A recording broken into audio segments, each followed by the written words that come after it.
ગોપાલ ઇટાલિયા જ્યારથી જ વિસાવદરના ધારાસભ્ય બન્યા છે ત્યારથી જ એમના વિસ્તારોમાં જે કામો થઈ રહ્યા છે અને એની સાથે સાથે વિસ્તારોમાં કયા કામો કરવાના છે એ બાબતને લઈને તેઓ સતત એક્ટિવ છે. અને હવે ગોપાલ ઇટાલિયા દ્વારા કઈ બાબતને લઈને આખી વાત કરવામાં આવી છે એની વિગતે ચર્ચા કરીશું. નમસ્કાર, હું છું ઉજ્જવલ અને આપ જોઈ રહ્યા છો નિર્ભય ન્યૂઝ. આમ તો આપણે ગુજરાતમાં જોઈએ છીએ કે અનેક વિસ્તારના જે ધારાસભ્યો છે એ પોતાના વિસ્તારને લઈને વધારે ચર્ચા કરતા નથી જોવા મળતા, પરંતુ ગોપાલ ઇટાલિયાની રાજનીતિ કંઈક અલગ છે. ગોપાલ ઇટાલિયા એ એમના વિસ્તારમાં કયા કામો થવાના છે, કયા કામો એમની ગ્રાન્ટમાંથી થવાના છે, આ તમામ બાબતોને લઈને આપણને અનેકવાર ચર્ચાઓ કરતા જોવા મળે છે. અને ખાસ કરી અને હવે એમના વિસ્તારમાં કયા કામો થવાના છે એમને લઈને પણ તેમણે વાત કરી છે. અને એની સાથે સાથે જો વિસ્તારમાં કામો નહીં થાય તો કોની પાસે જઈને કામો કરાવવાના એને લઈને પણ વાત કરવામાં આવી છે. વધુમાં આ સમગ્ર બાબતને લઈને ગોપાલ ઇટાલિયા દ્વારા શું કહેવામાં આવ્યું એ પણ સાંભળી લઈએ.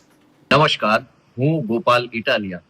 અત્યંત ખુશ ખબર એ છે કે આજે જુનાગઢ તાલુકો, ભેસાણ તાલુકો અને વિસાવદર તાલુકો, આ ત્રણેય તાલુકાઓના તમામ ગામોના જરૂરી વિકાસના કામો કરવા માટે અંદાજિત 7.5 કરોડ રૂપિયા વત્તા 2.5 કરોડ રૂપિયા ધારાસભ્યની ગ્રાન્ટ એમ મળીને અંદાજિત 10 કરોડ રૂપિયા મંજૂર થયા છે.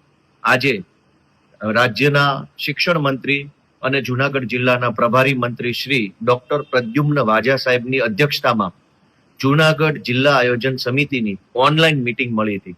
આ મીટિંગમાં વિસાવદર તાલુકાના ગામો, ભેસાણ તાલુકાના ગામો અને જુનાગઢ તાલુકાના ગામો એટલે કે મારી વિધાનસભા મત વિસ્તારના તમામ ગામોની અંદર સીસી રોડ, ગટરનું કામ, સ્ટ્રીટ લાઇટનું કામ, સાફ સફાઈનું કામ, શમશાનનું કામ, આંગણવાડીનું કામ, પૂર સંરક્ષણ દિવાલનું કામ, નાળા પુલિયાનું કામ, આવા અનેક નાની નાની જરૂરિયાતો જે હોય ગામની એ બધા જ જરૂરિયાતો વાળા કામ કરવા માટે અંદાજિત 10 કરોડ રૂપિયા, જેમાં 7.5 કરોડ રૂપિયા જિલ્લા આયોજન મંડળ અને 2.5 કરોડ રૂપિયા ધારાસભ્યની ગ્રાન્ટ મળીને 10 કરોડ જેટલા રૂપિયા આજે વિસાવદર મત વિસ્તારના અલગ અલગ ગામોના અલગ અલગ કામ કરવા માટે મંજૂર થયા છે. એ બદલ હું સૌ જનતાને ખૂબ ખૂબ શુભેચ્છા પાઠવું છું કે આપણા મત વિસ્તારમાં 10 કરોડ રૂપિયાના વિકાસના કામો થવાના છે. આ અગાઉ ગુજરાતના મુખ્યમંત્રી શ્રીએ 30 કરોડ રૂપિયાના અલગ અલગ નવા રોડ પણ આપણા મત વિસ્તારમાં મંજૂર કરી ચૂક્યા છે, જેનું કામ પ્રગતિ હેઠળ છે. એટલે હમણાં જ જો હું કહું તો 40 કરોડ રૂપિયા, જેમાં 30 કરોડ રૂપિયા માત્ર રોડના કામ બાબત, 7.5 કરોડ રૂપિયા જિલ્લા આયોજન મંડળ, 2.5 કરોડ રૂપિયા ધારાસભ્યની ગ્રાન્ટ એમ મળીને આપણા વિસાવદર મત વિસ્તારની અંદર 40 કરોડ રૂપિયા વિકાસના કામો કરવા માટે મંજૂર થયા છે. એ બદલ હું જનતાને ખૂબ ખૂબ શુભેચ્છાઓ પાઠવું છું. હવે જે અત્યારે જિલ્લા આયોજન મંડળ તરફથી આપણા મત વિસ્તારના અલગ અલગ ગામોમાં જે કઈ કામો મંજૂર થયા છે એ કામોનું લિસ્ટ મેં મારા ફેસબુક ઉપર મૂક્યું છે. દરેક વ્યક્તિ પોતાના ગામમાં કયું કામ મંજૂર થયું છે એ ચેક કરી લે. અને હવે જે કઈ કામો મંજૂર થયા છે એ કામ કરાવવા માટે તાલુકા પંચાયત અને ગ્રામ પંચાયતનો સંપર્ક કરવો ખૂબ જ જરૂરી છે. કેમ કે ગામની અંદર જે કઈ પણ કામો મંજૂર થયા છે એ તમામ કામો કરવાની અને પૂરા કરાવવાની સંપૂર્ણ જવાબદારી ગ્રામ પંચાયત પાસે હોય છે. એટલે ગામમાં સીસી રોડ, પેવર બ્લોક, ગટર, શમશાન ફરતે દિવાલ, શમશાનની છાપરી, પૂર સંરક્ષણ દિવાલ, આંગણવાડીની ફરતે દિવાલ, અન્ય કોઈ પણ પ્રકારના કામો મંજૂર થયા હોય તો એ તમામ કામ ચાલુ કરવાની અને પૂરા કરાવવાની જવાબદારી ગ્રામ પંચાયત પાસે હોય છે. પરંતુ આ કામની તાંત્રિક મંજૂરી એટલે કે TSAS એસ્ટિમેટ સર્વે અને ટેકનિકલ સર્વે કરવા માટે તાલુકા પંચાયતના એન્જિનિયરોની જરૂર પડતી હોય છે. તો ગામના દરેક જાગૃત નાગરિકોને એટલી જ વિનંતી છે કે તમારા ગામના તલાટી મંત્રીનો સંપર્ક કરો અને તાલુકા પંચાયતમાં રહેલા SO નો સંપર્ક કરો.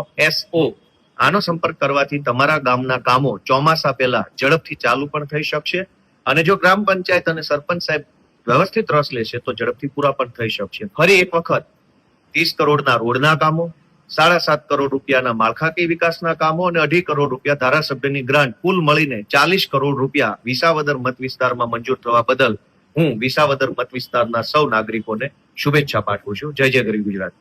અહીંયા ખાસ કરીને આ માત્ર ને માત્ર વિસાવદરની વાત નથી, પરંતુ ગુજરાતના અનેક એવા વિસ્તારો છે કે જ્યાં લોકોને એમના વિસ્તારમાં કયા કામો થવાના છે, કેટલા કામોની મંજૂરી થઈ છે, એ પછી રોડ રસ્તાના કામો હોય કે કોઈ પણ સમસ્યા હોય એને લઈને લોકો હંમેશા રજૂઆતો કરતા હોય છે, પરંતુ લોકોને ખબર નથી હોતી કે એમના વિસ્તારમાં કેટલા કામો થવાના છે, કેટલી ગ્રાન્ટ મંજૂર થઈ છે. અહીંયા ખાસ કરીને ગોપાલ ઇટાલિયાએ એ પણ વાત કરી કે તંત્ર દ્વારા કેટલા પૈસાની વાત કરવામાં આવી છે, કેટલી ગ્રાન્ટની જાહેરાત કરવામાં આવી, એની સાથે સાથે એ જે ધારાસભ્ય છે ને ધારાસભ્યની ગ્રાન્ટમાંથી પણ કેટલા પૈસાની મંજૂરી મળી છે એને લઈને પણ વાત કરવામાં આવી.